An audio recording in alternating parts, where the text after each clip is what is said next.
Hello and welcome to the podcast. This is Ron's Amazing Stories, where we go to the graveyards so you don't have to. On this episode, we have the finale of the month of Spooky 2016. It's hard to believe that the month is over and Halloween's already upon us. I hope you and your family enjoyed this year's event and that maybe we chilled you just a bit. We end this year with the best tradition yet. Jim Harold is here. Well, the truth is he was here. You see, we have already recorded the show. Now, I could spend a whole lot of time explaining this time dislocation, but wouldn't it be more fun if you just experienced it for yourself? Well, hold on, and by the way, remember to breathe.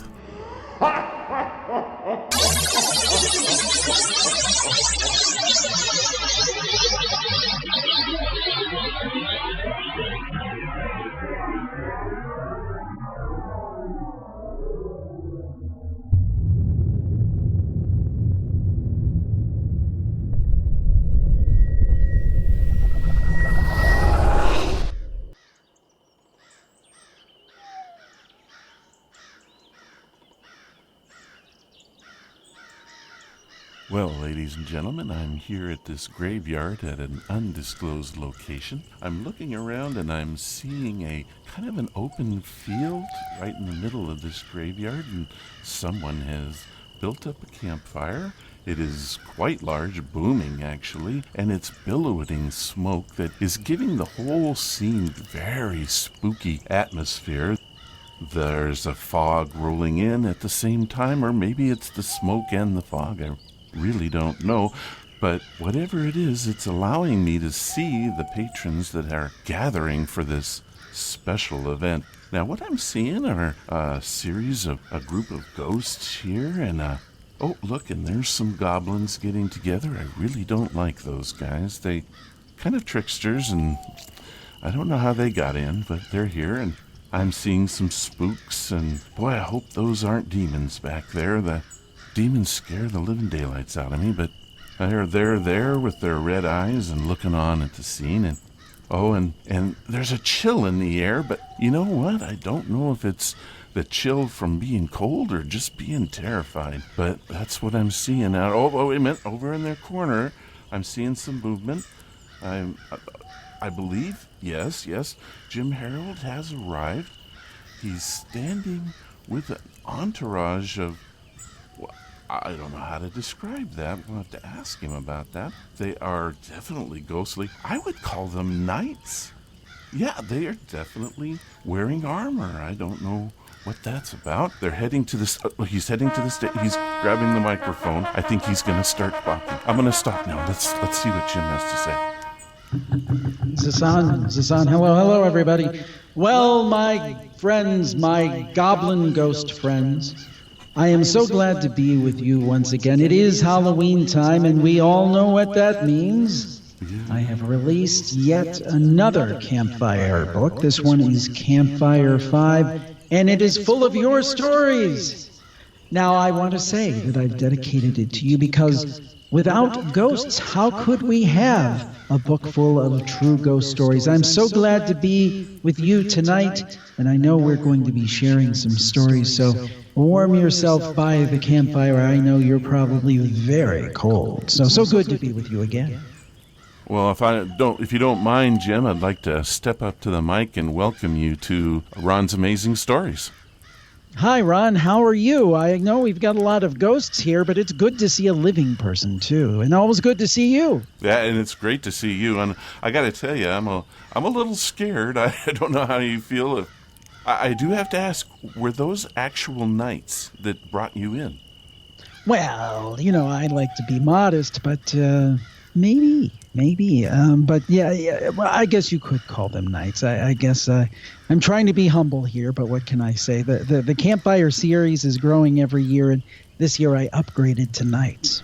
Wow. Well, that was impressive. So the ghosts are ready, and I'm ready, and I've placed a couple lawn chairs right there by the fire. It is a chilly night and spooky, and I heard there may even be some thunder coming later on, just to add some atmosphere to what we'll be doing tonight. So what do you say we go have a seat and let's talk about your new book? Absolutely. All right, well, come with me right over here to the fire.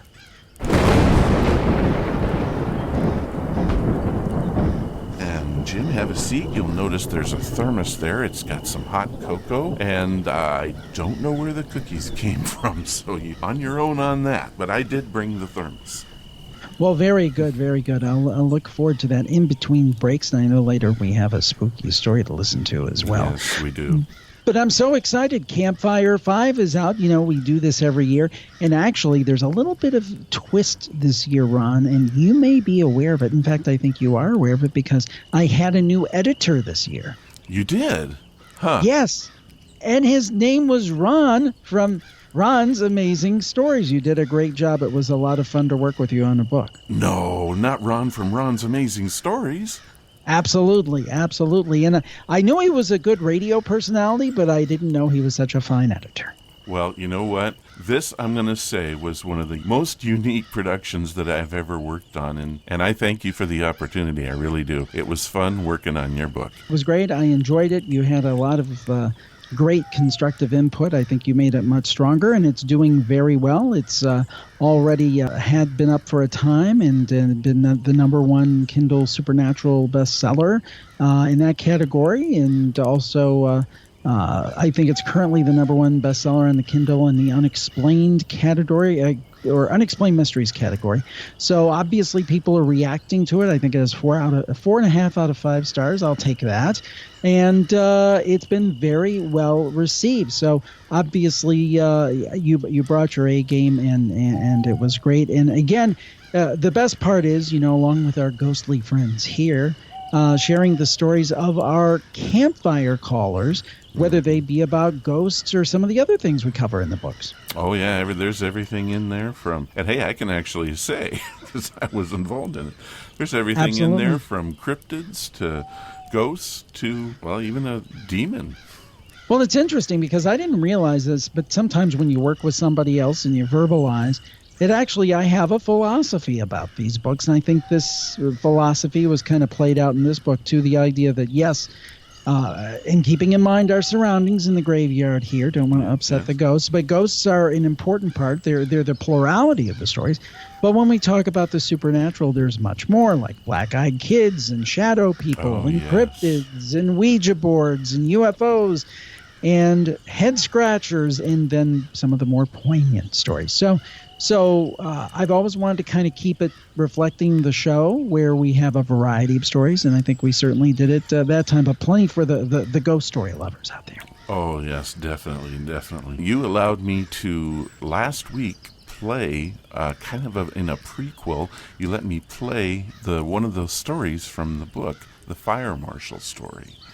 And I got to tell you, the response that I've had from that has been off the hook. People are just really been fascinated with that story. So, and that's the one that opens the book, for heaven's sakes. Yeah, I always like to open the book with one that you just kind of go, wow. And I like to close the book in the same way. Kind of a couple of my favorite stories usually go at the beginning and the ending, because I always want people to have something to think about also at the end of the book that kind of makes them think, maybe there's something to this stuff.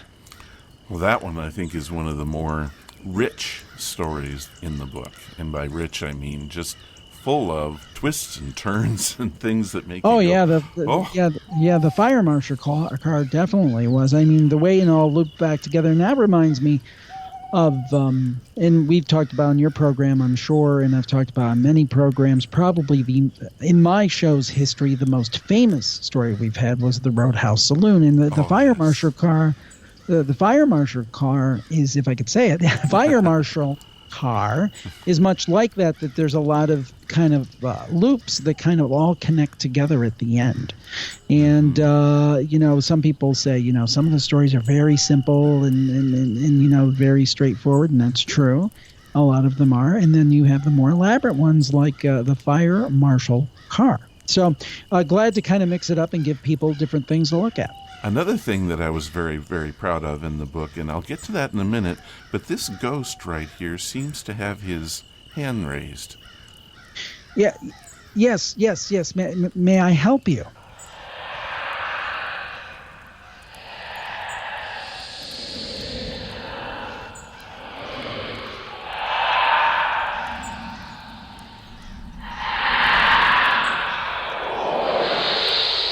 Well, Jim, I happen to speak a little bit of ghost, and he does have a question he'd like to ask. You mind answering it? Oh, I would love to. I have a lot of questions I'd like to ask him, but by all means, please go ahead. What he wants to know is, how can a ghost get on your program? Well, I guess they could always make an in-studio appearance, although that might be a little disconcerting. Or they can go to jimharold.com/campfire and sign up. And if he's got access to a phone or Skype, or, maybe there's some kind of otherworldly way to jack into all of that, we'd be glad to have his story. Okay, does that answer your question? He appears to be nodding, although his head fell off. Oh, that's going to make it hard to tell his story. Well, hey, life of a ghost, Yep. All right, well, the thing that I was going to mention is there is one particular story in there that I had something to do with, and you allowed me to actually write a story for the book. And I want to publicly thank you in front of all these ghostly people for allowing me to do that. Oh, absolutely. One of the stories I had selected was your story. And it's interesting. I've even, since we spoke, and I haven't even told you about this off air, have had further validation that people are reporting shadow people wearing fedoras. Oh. And yes, it's apparently a thing. And we didn't know this when we did this, and I had selected your story as one, and I thought, well, really, rather than me trying to edit it and have Ronald look at it and try to edit my editing of his story to begin with, I said, here's what you said, Ron. Why don't you just fix it up the way you want it, and we'll put it we'll put it in there as is. So I appreciate that, and it was a great story. And again, one of these weird stories of shadow people, which I never realized was so prevalent until I started doing the show. And one of the most interesting aspects that people report is this idea that the shadow is perfectly dark. It's not a shade of black. It's like somebody cut a hole in the universe. Yeah. And I think that's always an interesting side of it for me. And if I had to describe what I saw, what you just said is exactly correct. What I saw was just a perfect cutout, and it was just maintaining that space. But it was broad daylight, for heaven's sakes, and one of the brightest days of the year. In fact, that day, there was a UV warning. It was so bright. Huh. And you just I wasn't expecting that to happen to me, number one, because I was a staunch unbeliever, pretty much. I was going to say it just happened, and I'm going to turn my phone off. Brought to you by Old Spice. Yes, friends, we'll do it in 40s style. Yes, friends, are you looking for an aftershave that makes you feel like a man? Well, then you need Old Spice. Well, now I have to leave that in. Maybe we'll get an ad deal. Yeah. Or maybe they'll get me for copyright infringement. Well, we can only say good things about Old Spice. So That's everybody right. Go out and get Old Spice. I'm not just a Old Spice reporter. I am a user, too. There you go. Okay. Anyway, as I was going to say, to close that little section off, thank you, Jim, for allowing me to do that. That meant a lot to me. You have no idea. My pleasure. All right, well, Jim, you got to tell us a story from the book. I mean, you just got to. Well, let's see here. Which one are we going to do? I have a lot of favorites in this book. It's. I always like to say this is kind of like telling asking which one's your favorite child.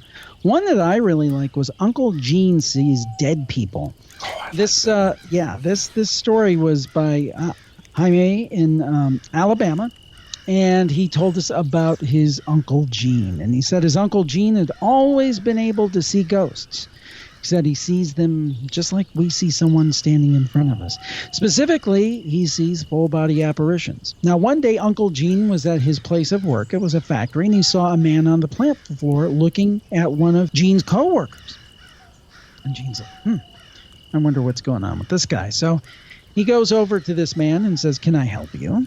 And the man said, well, I was coming by to talk to him, pointing at the gentleman who was working away. But he looks like he's busy. Can you tell him his father came by? So a couple of days later, Uncle Gene saw this coworker and mentioned to him, hey, your father came by here to see you the other day. And his coworker got very pale and asked Gene, describe him. Uncle Gene described the man he'd seen the day before, and the guy got even paler. He said, I don't know how to tell you this, Gene, but... And he stopped right there. He couldn't finish the sentence. He was so freaked out. He pulled a picture out, and he shows Gene, and he says, is that the guy? My uncle said, yeah, that's him right there. The coworker said, I don't know how to tell you this, Gene, but my father's been dead for 2 years. His Uncle Gene said that this coworker would not talk to him for about a month after that. When he would see him at the plant, he would just go the other way. Uncle Gene said, I didn't do anything. I was just delivering a message. And in the book, we go on and talk about another instance that happened with Uncle Gene, but that was the one that caught my attention. Imagine walking up to somebody thinking that they're full flesh, talking to them, and then finding out that you were talking to a dead person. Pretty creepy. Oh, I can't imagine. Now, while you were talking, the ghost behind you there looks like he might have a question. Shall we talk to him? Absolutely, yes. I'd love to hear your question. All right. Go ahead, sir.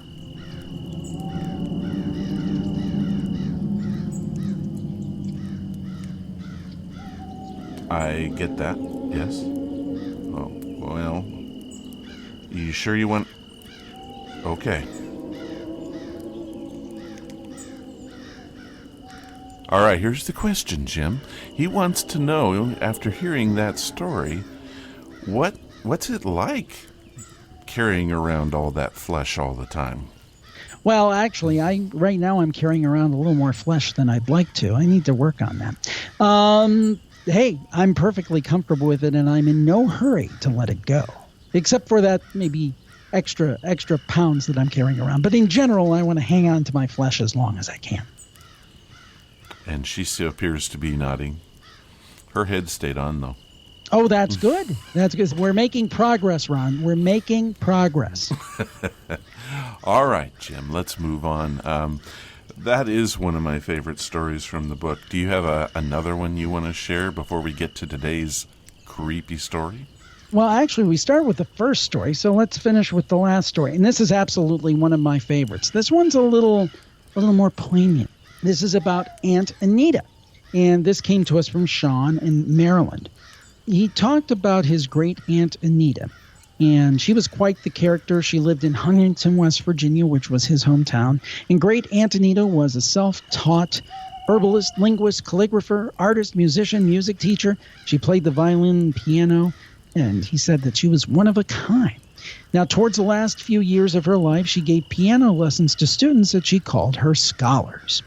So anyway, one of the family members, one of the other women from the family came over and had tea with Aunt Anita. And Aunt Anita kind of dropped a bombshell, kind of matter-of-factly. Yeah. She said she had a dream about her last day on Earth and that it was coming soon. And her guest was taken aback by this. Oh, Aunt Anita, what's going on? And she said, well, I had a dream the other night, and I was sitting in my rocking chair in my parlor waiting for my scholars to come. And in the dream, the ceiling and the roof over my head kind of faded away. 2 angels came down from the sky, picked me up in my rocking chair, and carried me up to heaven. Not only did she say this happened, she said that in real life, this was going to happen at 2 o'clock in the afternoon the following Wednesday. Well, this kind of alerted the family. Everybody's like, is Aunt Anita okay? Is she okay? So anyway, everybody's checking on Aunt Anita, and she's like, don't worry about it. I'm fine. Everything's fine. Don't worry about it. So the next Wednesday afternoon, later in the afternoon, a couple of family members come to check on her, including Sean's mom. Sure enough, one of her scholars had shown up, and Aunt Anita had gone to sleep, and she had not awoken. The angels had come for her. And the interesting thing that Sean had to say about this was, first of all, she wasn't worried about it when everybody else was scrambling and saying, is Antonita okay? She wasn't worried about it. Secondly, she seemed totally at peace, and when they found her, she had her hands folded in her lap and a little smile on her face. And Sean said, I think if you have to go, that's the way to do it. And I couldn't agree more. That is just I'm going to use a word I don't like to use. That's a lovely story. Yes, absolutely. And I think I absolutely agree with you. That's one of the best stories. Yeah, I like that. And that's the thing. I mean, certainly these ghostly folk out here tonight give it a spooky airs we're here. And that's certainly part of it, particularly around Halloween. But I think that the supernatural also has a softer side. And I think it's kind of like life. You know, you have the scary, spooky things about life, and then you have kind of the midland stuff, and then you have the real kind of sweet stuff. And I think we have that in the supernatural, too. But tonight I know is dedicated to spooky. Well, you know, it's interesting that you should say that, because tonight's story kind of diverges away from spooky into a lovely story, if you will. Would you agree? I would agree. So, what do you think of when I say the name Willis Cooper? I blank. You got me. I'm an old-time radio fan, but I don't know that name. Well, he is the creator of the program called Lights Out, one of the most... Oh, yes. One of the biggest horror, scary-themed shows of the old-time radio, period. Well, he created Lights Out and then decided it wasn't good enough, and he wanted to do more, so he went and left Lights Out and gave it over to the folks that took it over, and they did a great job with it for, 10, 15 years that show was on. And he went off to create his own program, and what he ended up creating was a brand new program called Quiet Please. And he had a goal with this program, Jim. He decided that he wanted to create a program that didn't have the hoopla, that didn't have all the great sound effects and organ music and great actors. He wanted to create a program that was honest and it was thought-provoking. Hey, that's kind of what I try to do with the campfire. There you go. And so he created Quiet Please, and I know I'm taking a long time to tell you, but that is where our story comes from tonight. It comes from Quiet Please. And it is a different story. It's a story with an Irish theme to it, but I think you're going to like it. And what I would recommend is turning the lights out and really listening to this one, because it's one that has a lot of deep stuff in it. So, Jim, are you game? Do you want to sit down and listen to this one? Yes, I am. Quiet, please. The name of the show is called Dark Rosaline. It first aired on March 13th, 1949, and is from the folks at... Quiet, please. Quiet, please.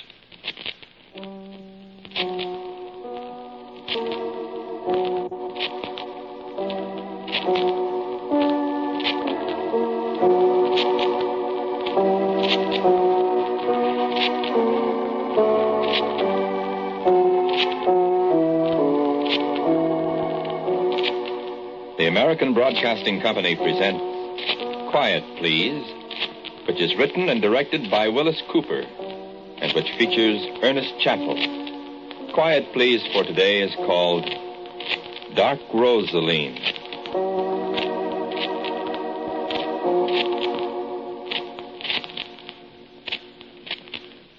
There was a time when I loved the rain at night in the streets of New York. But that is a time long gone, and I remember the wet dark of a March evening only dimly now. And I find I have no desire now to return to it, though there was a time when I loved it. I remember the night I thought was to be my last night on this earth, and the streets were wet with the bitter rain of a waning winter that night. And I remember the sounds of New York that night. I remember the sound of tires on the asphalt, like the long, drawn-out sound of striking a kitchen match. I remember the skirl of whistles and the subterranean bellow of the subway. I remember the horns sounding wetly in the north and south traffic on 6th Avenue and the empty echo of voices between the buildings on 44th Street. I remember the unperturbed traffic lights, red and green beacons in the cold rain. And there was a red glow in the sky from Times Square behind me. And lonely yellow windows dim above me in the murk, where other lonely souls toiled the night away. And now I gaze on ragged rocks drenched in the spindrift of the sea, and beyond them landward the wholesome green hills lie peaceful on the breast of the land, and the sound of the pipe comes sweetly across the downs to me.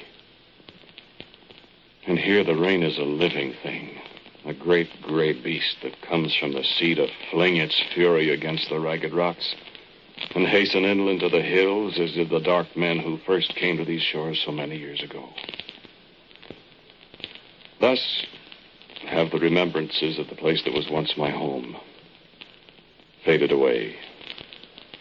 And it is only when the Ides of March return that I sit here on the shore above the furious waters and remember the spires of the cathedral, closed about with the towering buildings of the city.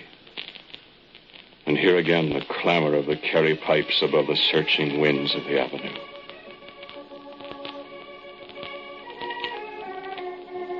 And now I think of the men that marched to the greater glory of Holy Patrick on his day in the morning.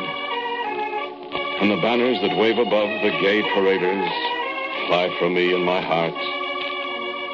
For I have found dark Rosaline.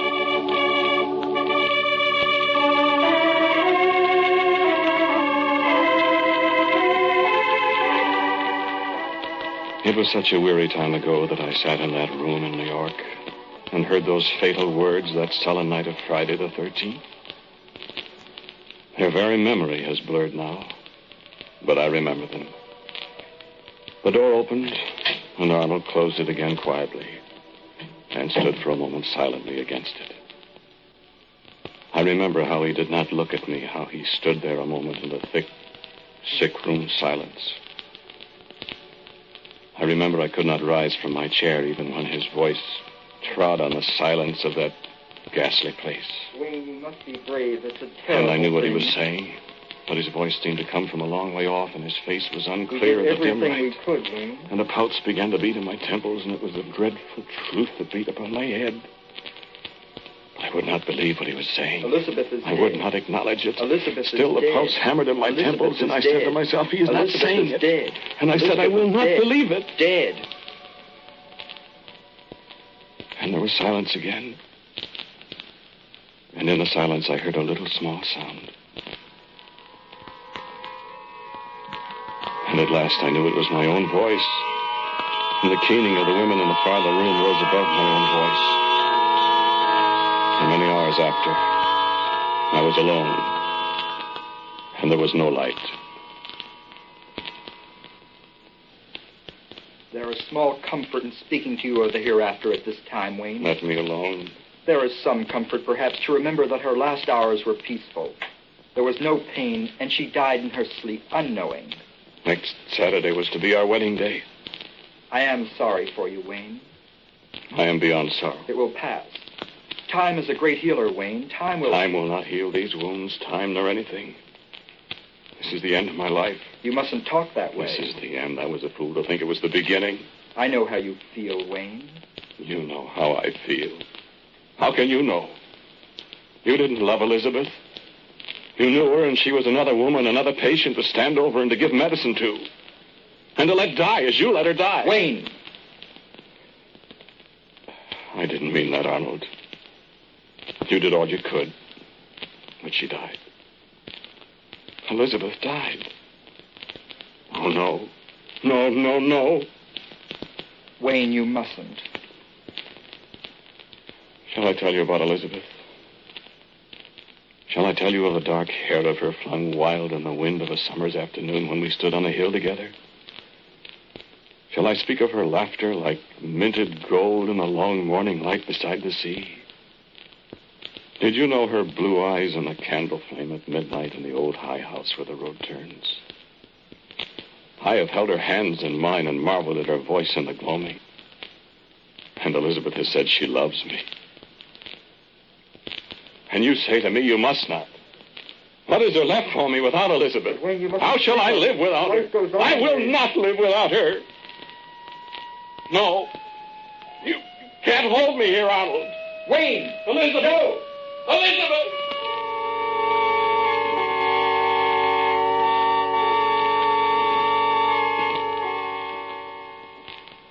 And the streets were wet, and the streets were dark, and the sounds of New York I still remember. For what man is there could not remember his last day on earth? I heard the muted roar of the town, and the dark, hurrying figures of people were in my consciousness, too.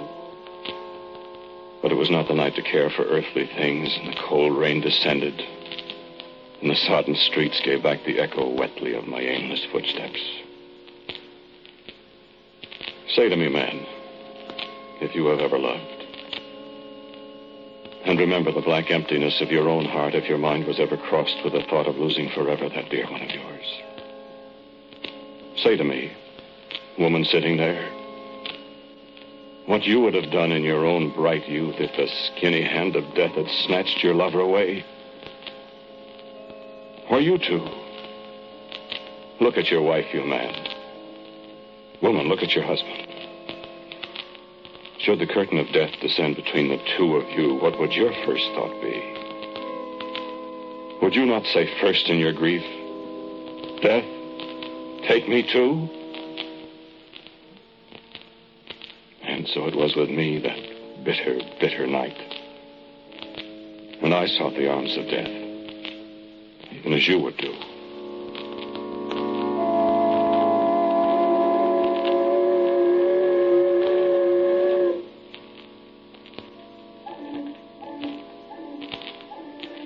Do the oily ripples of the ebbing tide still finger the timbers of the ancient piers along the river? Does the mournful sound of the foghorn haunt your dreams of a rainy night in March, when the rain and the fog conspire to teach us what blackness there was once on all the earth? Do all the sad boats still ply across the bay in the night, and all the people on them huddle into the lighted places and think uneasily of what lies deep in the waters below? I stood there at the side of the water. And there I made my peace with the city that lay behind the swirling fog and the rain. The tall backdrop against which I played my final scene.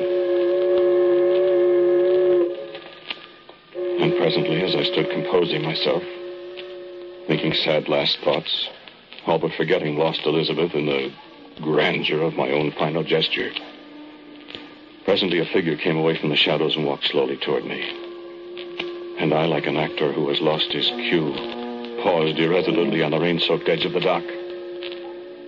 And when he came closer, I turned impatiently, and my footing was insecure in the wet and the dark, and I all but fell into the swirl below. Have a care, man. Let me be. You'd have fallen into the water. Let go of me. The tide being at the ebb, you'd have struggled in vain, and there'd be no one about to hear you choking and screaming in the dark. You'd be drowned, do you see? Will you let me alone? Come away from the water's edge, man. It's not safe. Get away from me. Drowning yourself in the river will not bring Elizabeth back. What did you... Who are you? Don't pull so. You'll fall. What do you want? I want you to come with me. Well, I haven't done anything. You were going to drown yourself. Is it any of your business? Come with me, Wayne. Come on with me. How do you know my name? I know your name, Wayne. And I knew Elizabeth. Come with me. You're a policeman. No, I'm not a policeman.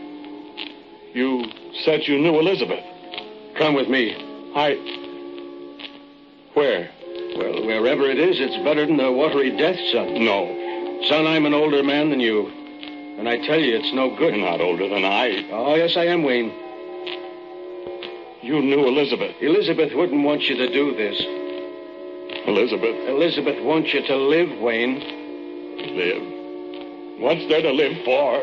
Why, will you come with me then, and maybe I'll show you.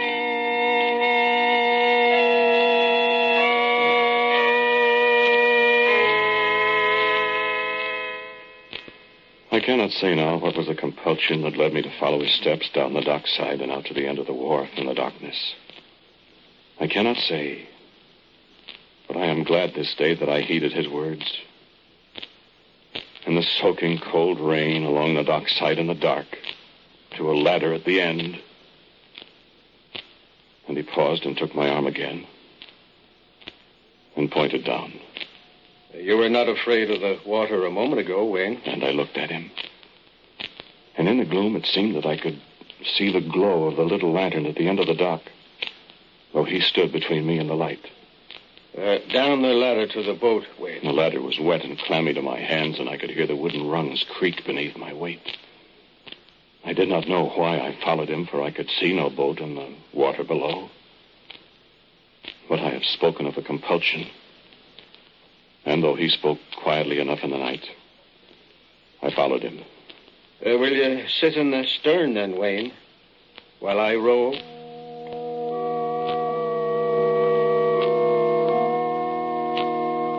Now, was there ever such a scene?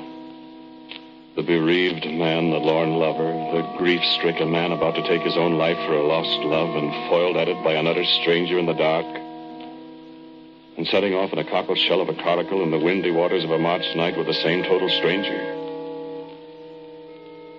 I said to him, "Where are we going?"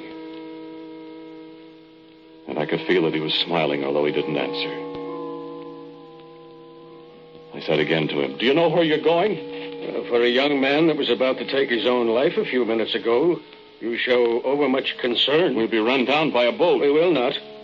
But if we do, you will drown and die, and is that not what you want?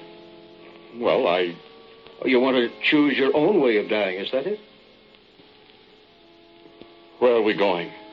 You're forgetting Elizabeth in your concern for yourself, Wayne. I've not forgotten Elizabeth. Do not forget her, Wayne. For if you forget her... What? Do not forget her. Where are we? What do you care? Well, Be silent and think of Elizabeth.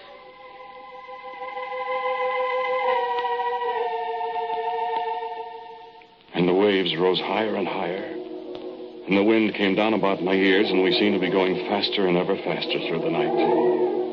And always the silent man sat over against me in the little boat, and though the waves grew mountain high in the wild night, still he plied his oars, and still we traveled on upon the face of the deep. For now there was no light to be seen, and the flying scud all but smothered me, and I grew desperately cold in the open boat. And again I asked him, "Where are we going?" Be still. And my thoughts would not compose. And at last I fell into a kind of restless sleep, cold and wet, and direly unhappy there in the boat alone upon the ocean. And through my sleep I seemed to hear strange music and the voice of my companion in the boat. And there was poetry in his words.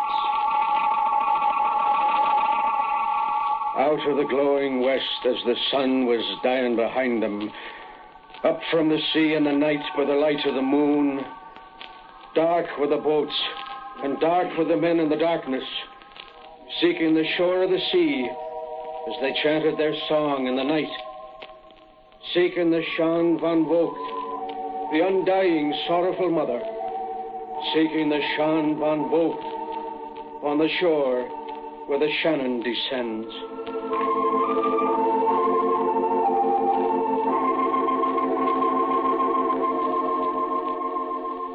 Stretch out your arms, O Shan van Vogt.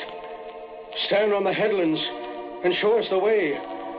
Weep for your sons, O sorrowful mother. The black boats are sailing. Bring us the day.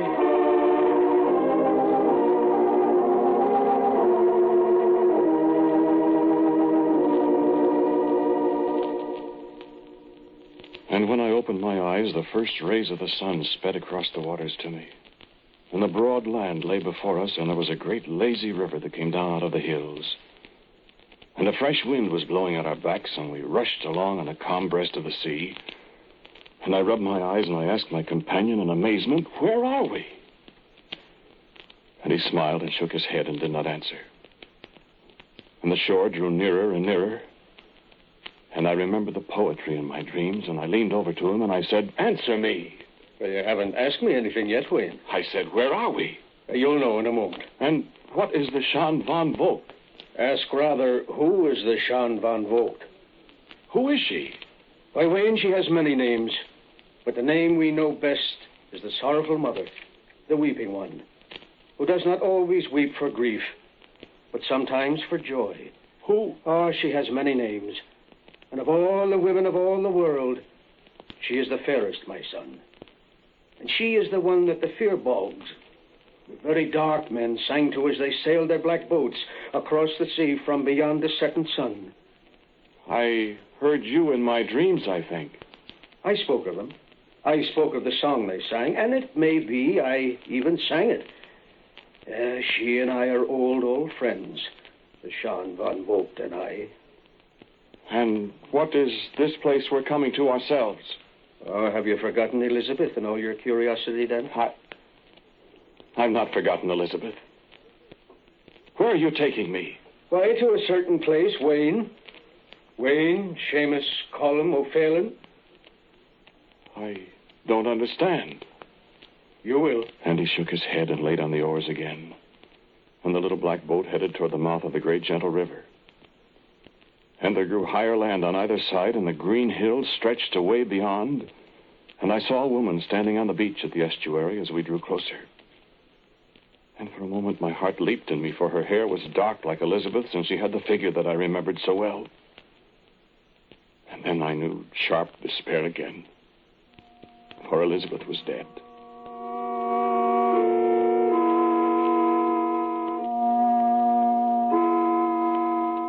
But I think my companion must have seen the gathering tears in my eyes, for he spoke very gently.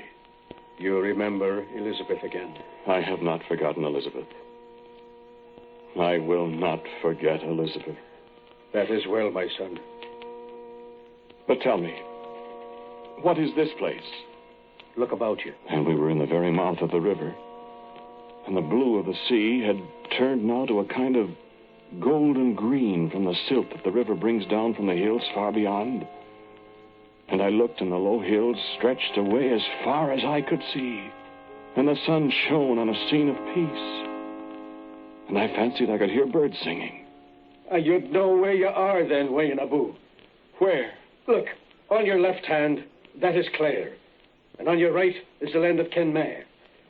Is it not a beautiful sight then in the morning? It is that. I've always loved it. And we drew nearer to the shore. And I looked on the shore, and the woman was standing there by the waterside. And she was dressed in a green flowing gown, and her hair was dark, like I've heard is the wing of a raven. And her face was peaceful to look upon, though ravaged with tears. And I looked from her to my companion in the boat, and he spoke to me. That is the Jean van Vogt.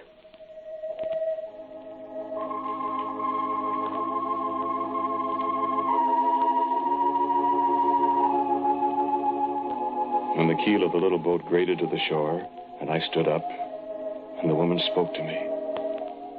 And her voice was like my mother's voice as I remembered it, although the words she spoke were in a strange tongue. See it, Miller, file. And she took my hand, and I stepped out of the boat, and she turned to my companion. And see it, Miller, file to you, Padre. You have been away over long, Padre. And I said, Patrick. Patrick! And when I turned to look at him again, he had vanished from my sight. And I turned back to the lovely woman who had greeted me, and she was smiling on me. Welcome home, Wayne Seamus Callum O'File.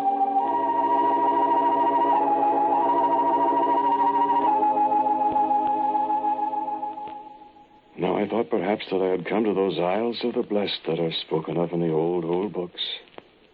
And I thought perhaps this place was heaven, for it was very fair. And I thought in my heart for a moment, perhaps I shall find Elizabeth here. For I was not sure what this place was, and it seemed that the heaven I had heard of could not possibly be fairer. And I may say to this day, that as yet I have had no foretaste, no view of heaven yet vouchsafed to me. Yet if heaven shall be fairer than this land set down in a shining sea, then it will be heaven indeed. And in the long days, which were the days of spring, I wandered by myself along the shore, and the sun was good, and the sea was endless. And when the night came, there were the stars, and the night breeze was sweet. And then the thoughts of Elizabeth came back again to haunt me. And always my wonder grew. Had I indeed taken my life, and was this the Elysian field? Was this the limbo for unjudged souls? Was I dead myself, and wandering till a judgment day? It is a true land, Wayne. Feel the grass beneath your feet. Hearken to the sound of the waves. And be sure it is all real. I'm lost. You weep for your lost Elizabeth. I shall never cease to weep for her. Jean van Vogt. A day'll come, Wayne. No day for me. A day comes when grief is forgotten. No. When you know dark Rosaline. No. Who is dark Rosaline? Who are you? Who is Patrick? We would none of us live save for Patrick. Patrick brought the word to us. Patrick came from the lands far beyond yonder sea. And Patrick brought the cross to us all here. He is a young man. Patrick led us all from the dark mysteries of the pagan hills. And it was Patrick's hand that has kept us safe for all these years of our life. I have not always been fair, Wayne. This place has not always been fair. Great dragons breathing fire and dire serpents were in the hills till Patrick banished them. And I have found much to weep for. Wherefore they call me the sorrowful mother, the Jean van Vogt. But as Patrick says, in these latter days, I do not always weep for grief. Tell me, Jean van Vogt. I was about to die for the love of a lost one. I know. Is she here? Is Elizabeth here? Dark Rosaline is here.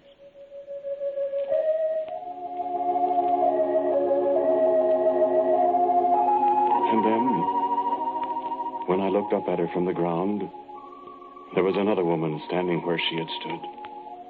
And this one was young and fair, and her hair was dark, and her eyes were blue, and she smiled upon me. And for a moment my heart stopped, for she spoke in Elizabeth's voice.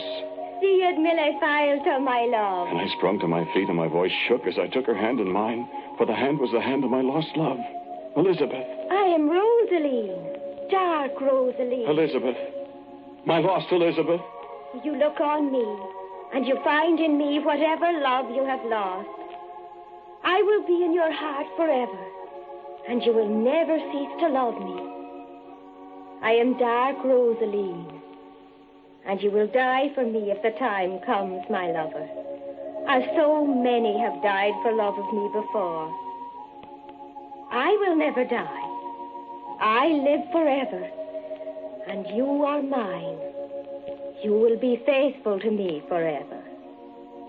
Who are you? Who are... I am called Dark Rosaline. And sometimes I am called Jean van Vogt, but I have another name. I am called Erin. And by that name am I loved in every quarter of the globe. It is my harp that you hear in the night. It is my kisses that the soft breeze of midday brings to you. In me is Elizabeth and Helen, and the blood of Martha sings in my veins. And I am every woman, every man of Erin has ever loved. You are my lost love. You are... I am Dark Rosaline. And Holy Patrick, hear my vow. When the sun rises up on the day that is yours, whether I walk the sands of the desert or whether I shall sail the seven seas, Whether I prosper or whether I beg in the streets, whether I be living or though I die, I swear I will remember dark Rosaline to her eternal honor.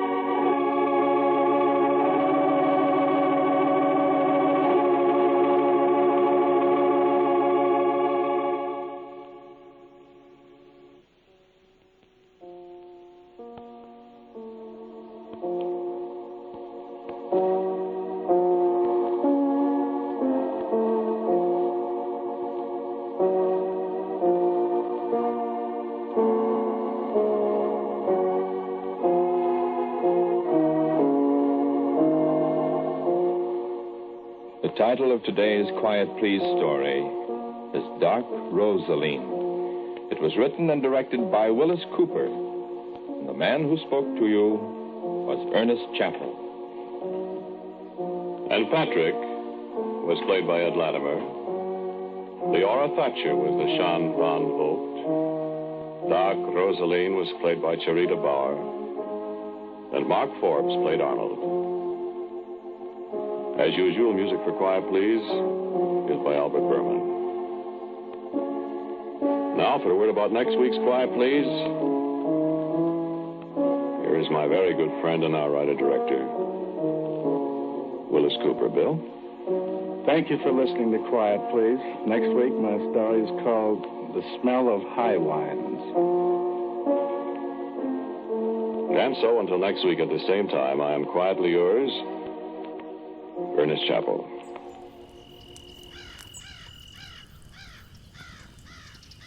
All right, Jim.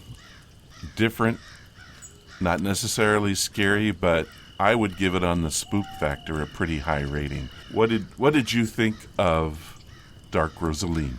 The one thing that reminded me a little bit of It's a Wonderful Life, when he was, getting ready to take his own life. But then it was kind of like, where are they? Where are they in this boat? Where are they going to? Did he somehow? The first thing I thought, did he actually jump, and is he going over to the other side? And then it really came into view. It was Ireland and so forth, and then how the voices changed when the different characters, female characters, changed. I thought that was really wild how they did that, because it was very, very smoothly. And it was kind of creepy. Yeah, it was. And that's kind of why I picked it. It is not something that you would say, oh, wow, that's just really Halloweenish. But it does have that spook factor that you just don't get from a lot of today's programs, number one. And a lot of even the scary programs don't have you in your mind going, where am I? What am I doing? I, like you, thought of he was going to his death, and I was thinking the river Styx. Ah, that's kind of where I went with it. There you go. But that's interesting. Yeah, that and of course I was wrong too. but it got me to thinking, and I did a little bit of research, as I'm prone to do, as you well know. And I did some research on Dark Rosaline, and it turns out it's an actual Irish poem. Oh, really? I didn't have time to look it up. I was going to look it up. Tell us about it. Well, it's a poem written by James Clarence Mengen, who was born in Dublin. He was educated at a Jesuit school where he learned the rudiments of Latin, Spanish, French, Italian. And so he had quite the background of being able to do this. And his idea was to write a poem and make it dark, make it fierce, but make it a love song. And so in reality, the original poem is an Irish love song. Oh my. I wonder what our ghosts around here thought of it. They looked like, when it was playing, it looked like they were rapt attention. Well, shall we take a mic out and see what they have to say? Absolutely. I'm all for getting the people in. I'm in audience participation's great. All right. Well, let's start here with you. I see you've got your head back on. What did you think of the story today?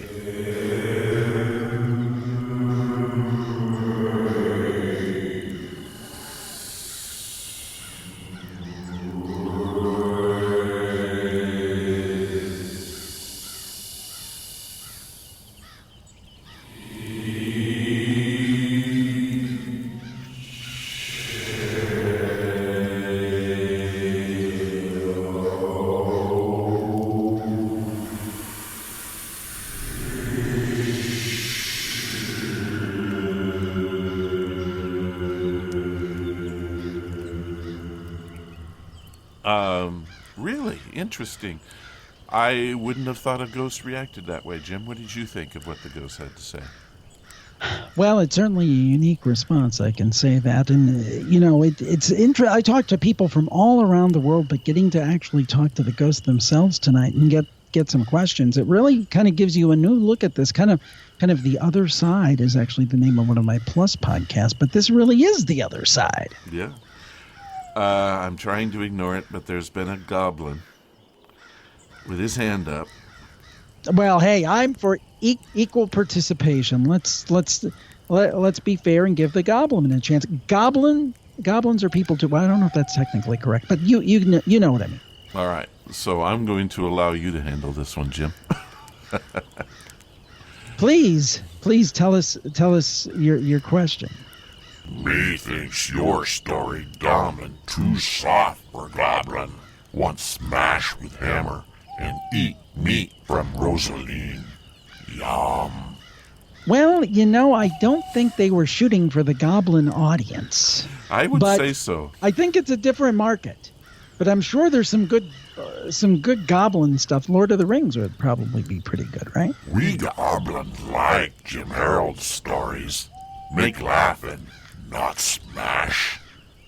Okay, I'll take that. Long as you like my stories, I'm good with it. Thank you for listening. I really appreciate it. Don't forget to subscribe in iTunes. Any closing thoughts on our Dark Rosaline story? Well, again, I think it's real. And I was reading a little bit about the background of the show and how it was like the descendant in some ways of the Mercury Theater of the Air, as if you trace the lineage back. And it was interesting how the moderator or the main actor in it kind of was very Orson Welles-like in kind of narrating this through. It did actually remind me a little of the War of the Worlds in that way. But the thing is that I was just seeing today where, Audible is doing this thing with Audible channels, and there's all these podcasts dedicated to theater and audio drama. And the thing of it is, it seems like old-time radio is something that faded for about 50 years. Everybody forgot about it. And then with the internet, people started to get introduced to it for the first time, because most of us who listen to this now weren't around then. And it's getting a revival. So hearing the older stuff and now seeing that people are producing new stuff, it's very exciting. I think we're in a second golden age of audio, and it's great to be a part of it. I love that you said that, because I've been saying that to people for a long time, that this is the second age of the golden age of audio. You got shows like your programs, which are just fantastic because it gives the standard Joe the opportunity to tell his side of things, what happened to him, and an outlet for it, which was gone from 1962 to present, has been gone, and now it's back. And I think that bringing that back to people. Yeah, well, it's a funny thing. When I worked in traditional radio, I had a boss who loved Stan Freberg. The guy, people now would recognize him he had some great records back in the late 50s, early 60s. He did this whole thing and made Lake Michigan into a banana split, and they did that via audio. And he says, I challenge anybody to do that on television. That's the great thing about audio. It is. And that's what Ron's Amazing Stories is all about. Telling tales from many points of view with as many twists as I can fit in. This keeps the listeners happy, and me too. Oh, and just in case you didn't know, Jim Harold and his broadcasts are in the same business. Tell us about it, Jim. I agree. I hope that people will check out some of my stories over at jimharold.com, JIMHAROLD.com. And I have Jim Harold's Campfire and also another free show called The Paranormal Podcast. And I invite people to listen to that. And also I hope that they'll check out the book that you so masterfully edited. And, well, I wouldn't have had a book to edit if you hadn't written it. So it's a great book, and I know that it's available right now on Amazon. Correct. You can get it in Kindle for only $2.99. What a deal.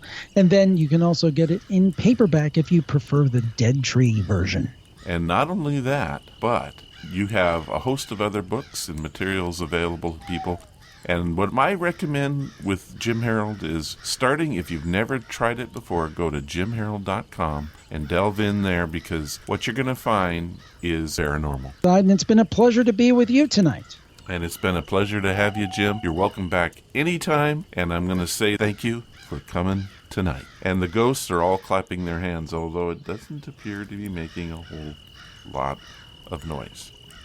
Well, Ron, thank you, and thank you out there, all the ghosts, and thank you, the living who are listening.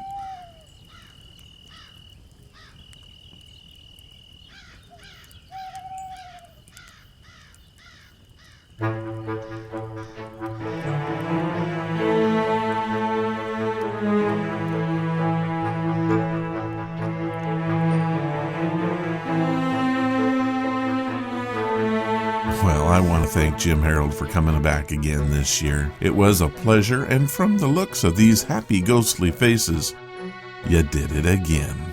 To listeners, I say thank you, and come back next week as we return to normal programming, if there is such a thing for us. If you want to keep up with what's happening on Ron's Amazing Stories, please follow us on Twitter, Facebook, or sign up for the weekly newsletter. All the links you'll need and access to the blog can be found at ronsamazingstories.com. Thank you for listening, and I hope you come again to find out what are Ron's Amazing Stories.